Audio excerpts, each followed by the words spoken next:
Every few years, fans and critics look back on the spate of horror films that came previously and begin seeing the patterns and trends that then define what those films were about subtextually. It is about time for that same reevaluation of the haunted house movies of the late 2000s to the early 2010s.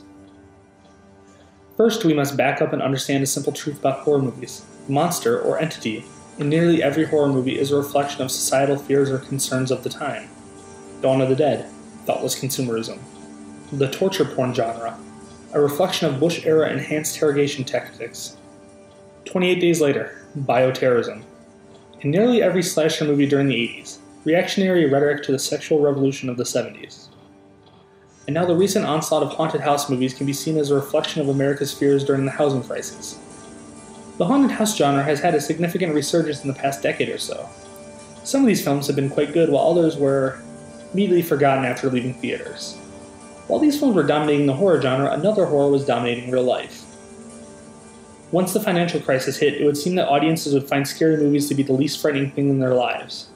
Cheap thrills couldn't compare to the giant lingering beast of foreclosure, right? What would normally be detritus would in fact become a mirror to the everyday horrors of the average American.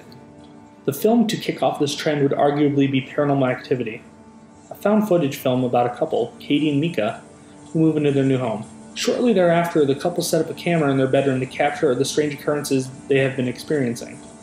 It is revealed that they are being haunted by a demon, and at one point Mika advocates that they flee the house and stay in a hotel. But they put that thought behind them and remain in the house, which proves to be the couple's undoing.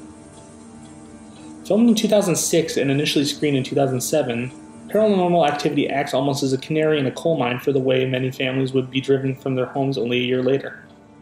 2008 would see the biggest economic threat America has faced since the Great Depression in the 1930s.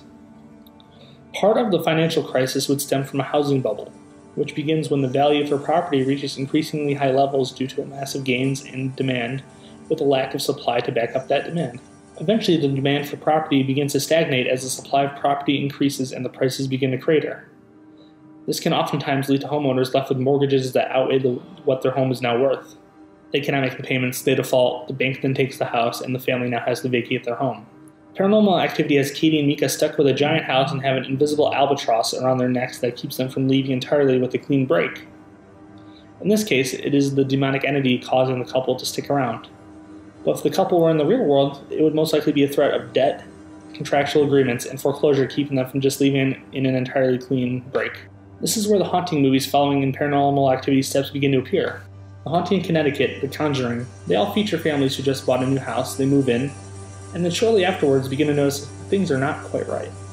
By the end of each film, the family is fighting against an antagonistic force to remain in the home. Nearly all the houses in these films reflect the economic status of its occupants, middle to upper class. Almost all the houses in these films are at a minimum 2 floors with an attic or a basement. You rarely ever see a ghost haunt a ranch house, because the ground level, in theory, is the safest and least threatening floor in the house.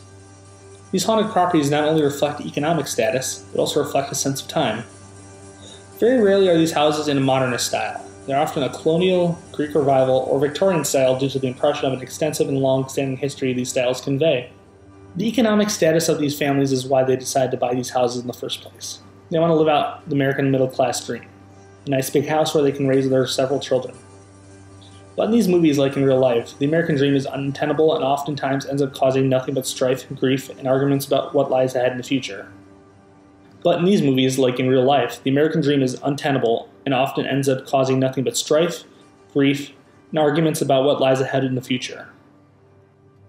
While this all just seems like a coincidence, if we go back several decades, we will see that during the late 70s, early 80s recession, we also received 2 classic haunted house movies in the Amityville Horror and Poltergeist, again featuring families having to fight supernatural spirits to keep their home.